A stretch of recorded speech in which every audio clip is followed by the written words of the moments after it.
get a movie in every now and then. Someone said to me last time, or one of my last videos, where I posted some resources that would be good for you to get either in physical form or in Kindle. They were saying, hey, can you list some things that are like entry level, like real entry level? Like if you're just getting into this thing, what would be good to read? What would be good to have for those of us who are not as advanced, theologically and that kind of thing. And we're just trying to start to understand theology or understand Christianity, or just even want to understand it in a better way. What are some entry level resources that you had? And so when they said that, I thought about it and I was like, okay, let me go back, take a look at my library and see what I had. And so I have a few things that I wanted to take a moment and share with you. So if hopefully you'll be able to, you can see them and hopefully you'll be able to get them. So one of the things that I want to share is there's a book here by Ron Rhodes, great scholar, Ron Rhodes, and he wrote a book called Find It Fast in the Bible. So a lot of times people will ask me, right? They'll say, hey, Pastor, do you have verses on this or verses on that? Do you have a verse on suffering or a verse on encouragement or something like that? This is often the book that I'll use or go to find scriptures to give you, right? And so this is one of those really, really good resources that you can keep on your bookshelf, keep by your side of your bed. So if if there's a particular topic or idea or something that you want some scriptures on that you want to read about, you can come in here, look it up, and Ron he has a lot of scriptures listed for really almost any kind of topic that you could raise. You'll be able to find it in this book. So this is actually a wonderful resource. The next resource, and let me kind of go to the bottom and then work my way to the top. So this book is really, really good. And I have actually a couple of copies of it. This book right here, it's I think this is more of the updated version, and then this is the older version. This is a book by a guy named Paul Little. And he wrote, and it's a two-part book. One is called Know What You Believe, and the other is called Know Why You Believe. I couldn't find my copy of Know What You Believe, but again, if you look up Paul Little, you'll be able to find them. And so these are really, really good entry-level books to understanding theology, understanding Jesus, God, the Bible, like all the things that we believe, that we hold dear. These are really, really good entry-level readable books that you can get, and you'll get a lot out of them. You know what I mean? Like you'll be able to go at least another level of conversation when you're talking to people. So really, really good resources there. Let's see. There's another one. Here's a book called The Case for Faith by Lee Strobel. So Lee Strobel was an atheist for a long time, and he was actually a news reporter. And what he did is he used his news reporting skills to interview different scholars across the world about a lot of things he had questions in the faith about. And through those discoveries, he actually became a Christian. And he catalogs all of these discussions that he's had with people in these books. And he has several of them. This one is called A Case for Faith. There's another one called A Case for Christ. There's another one, A Case for Christmas. Another one, A Case for here's another one. A Case for the Creator, right? That's another one. The Case for Easter, something like that. So he has a bunch of the case fors, and each one of these are interview questions that he has, and he's asking scholars these questions, and they're simply just answering them. And the way he wrote it is real engaging, and they're very reader friendly. And so you can sit down and read through this, and you'll be pleasantly surprised about how much you can read through, and how much you'll understand when you get to the end of the book. So really, really, really good materials. And another good thing is he actually has created, and some of these works, and maybe I'll come back and do another session on this, but some of these works actually have resources for kids. So this is The Case for the Creator for kids. right? So while you're at home, and your kids, and you aren't able to go to church, if your church has a children's church or if your church has a Sunday school and you guys are missing it, there are resources out there where you can actually teach your kids biblical things, and there are materials that are created for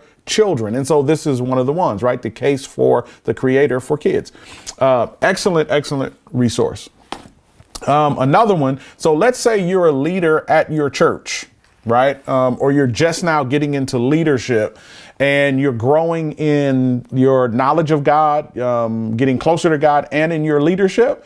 There are two good books that I would consider staples that everybody needs. And this is one of them. It's called Be the Leader You Were Meant to Be by Leroy Eames. Really good resource, really good book.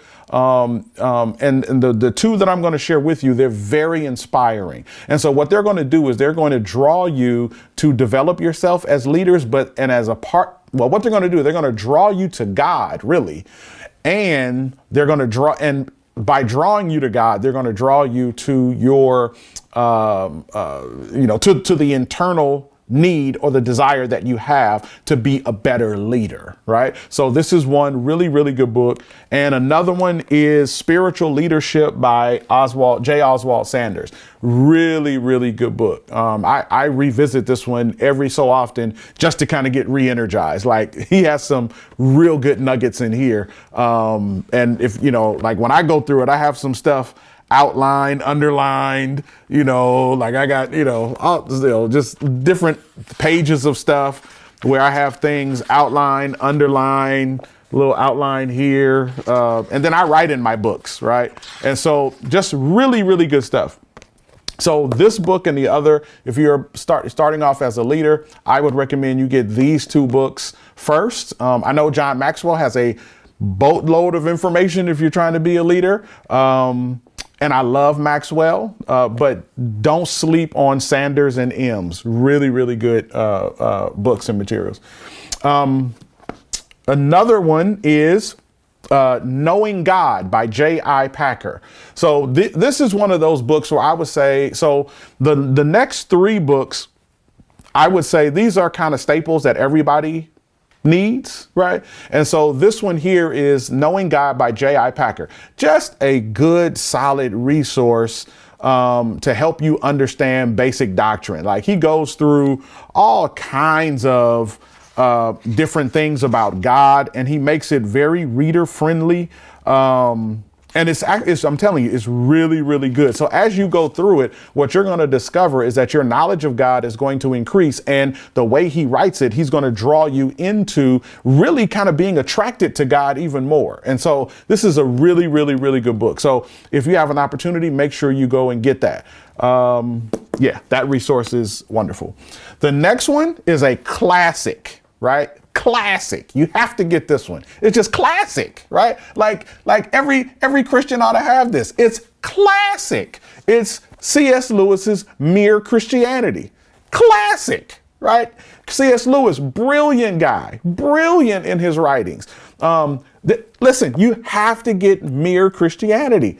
Classic. Please go get this book. I'm not even going to tell you about it. I'm just going to say classic and go get it. You see how I say classic? Classic. And then you got to go get it. Okay. C.S. Lewis, Mere Christianity.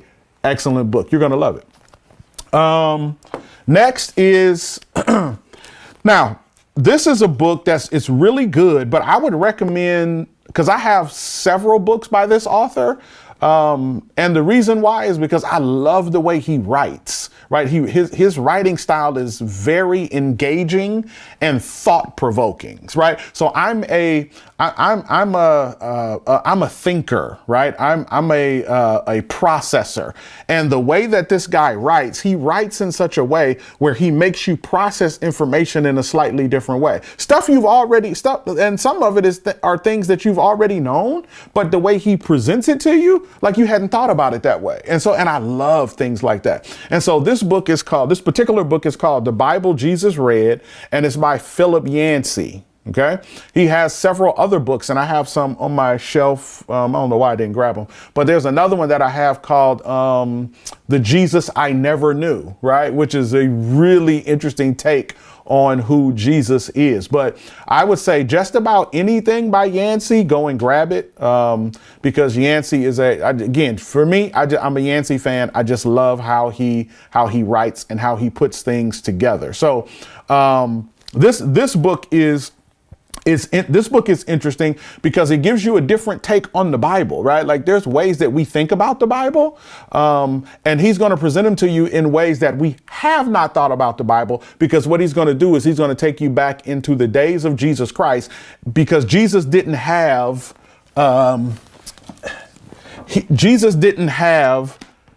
this. Right?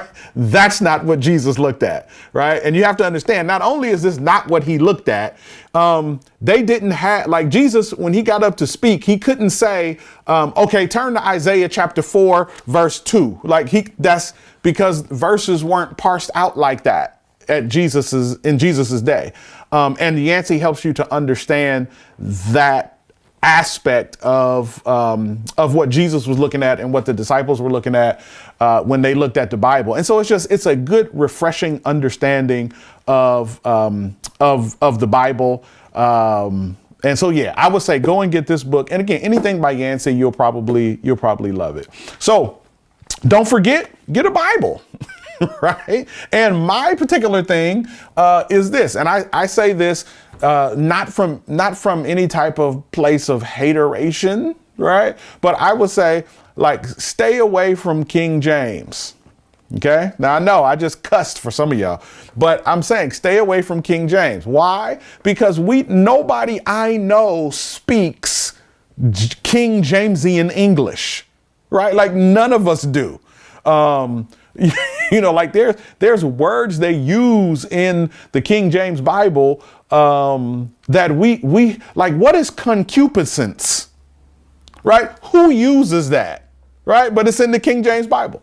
And so, you know, and again, and if you don't know what it means, right? If I just said it and you don't know what it means, don't pick up the King James Bible, because you're going to run into it and you're going to be like, what does that mean? Right? So go get a newer translation, and a newer translation will help you understand the words as we would speak them today. And so oftentimes I get questions about what type of Bible should I get? What type of translation? So I would say this. What you want to do is you want to get a couple of different ones.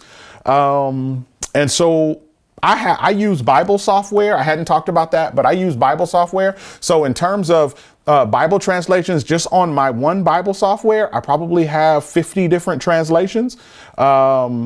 And again, I'm not saying go out and buy 50 different Bibles, but I would say you probably would need to use a good paraphrase Bible just to kind of get the story, right? Nothing wrong with paraphrases. Paraphrase would be like New Century Version, the Message, you know, the Living Bible, NLT, like all of these are more paraphrase types of translations, and those are fine just to get the story. But if you want to actually study, you want to get more of a study Bible, and the type of translation that you would want to get would be, I would say, probably one of the most popular is NIV, and NIV is good. Another popular one is NASB, New American Standard. That's also really good. Probably the best, I would say the best version to get hands down would probably be the CSB or the NEV, right? CSB or NEV. And I'll explain why. When you start talking about Bible translations, Bible translators translate according to a couple different modes or models. And so in some Bible translations, you have Bibles that you have Bibles that are considered to be more word for word translations, right? So they try to keep the Bible to their translation. They try to keep it to what the words would be if you translated them from the Greek or Hebrew to the English. Like, my phone is just going off and I should have stopped it before the recording. So I'm going to put it on pause. Let this be a reminder to you. Pause your phones, put them on silent. Okay, now, so some versions are word for word translations, right? And and so those would be like NASB, like things like that would be like a word for word translation. And so sometimes then, you know, people are like, man, well, why don't we do that? Why don't we go get a word for word translation? It's really, really simple. You can, and there's nothing wrong with them. The only problem with word for word translations, though, are if you've ever studied the translation of one language into another, some words don't translate properly. Right? There's not a word, for instance, like in the Greek, there is probably I think there's 7 different words for love. And there are 4 different words that are actually used in scripture, right? But there are 7 words for love in the Greek. In the English, there's 1 word, love. Right? And so depending upon what depending upon the context of what the writer is talking about, we may have to use a different version of love in English to convey the same thought. But we only have 1 word, which is love. Right. So when you do a word for word translation, you kind of miss there's a possibility in some ways to miss some of the meaning because it's simply translating the words and not necessarily the meaning. Then you have what's known as a thought for thought translation. That would be like NIV. OK, NIV is thought for thought. So what they're doing is they're trying to convey the thought of the writer over into the English language so that we can understand what the writer means when the writer says what they say. Now, one of the challenges with thought for thought translations is when you have a thought for thought translation, sometimes, not sometimes, words matter. Right. And so sometimes a particular word is used, and depending upon how you're studying it and how you're focusing in on it, I need to be able to see what the original word was to understand it in its broader context, because if a translator is giving me the thought, and again, these are really, really good translations, but if the translator is giving me the thought, then sometimes that thought can be biased based upon the translator's understanding of the text, right? And so what I need then is I need to get back to what the word said so that I can begin to exegete the text, understand it, try to understand it I'm trying to stay away from big theological terms so that I can understand it for myself. So there is someone came up with a great idea where they use both of the methods, thought for thought and word for word, and they put them together, and those are called optimal translations, right? Or optimal version Bibles. The 2 that come to mind would be the CSB, Christian Standard, and what was the one I said before? The NEV, the New English Version. Yeah, that's it. New English Version. So those would be considered optimal equivalent Bibles, where what the translators are trying to do is they're trying to maximize the word for word and the thought for thought and put them together so that when you read the text, it is a very, very accurate rendering of what the original stated. So once again, these are just a couple of resources. Hopefully that's a little bit helpful. I tried to stay away from big theological terms as much as I could.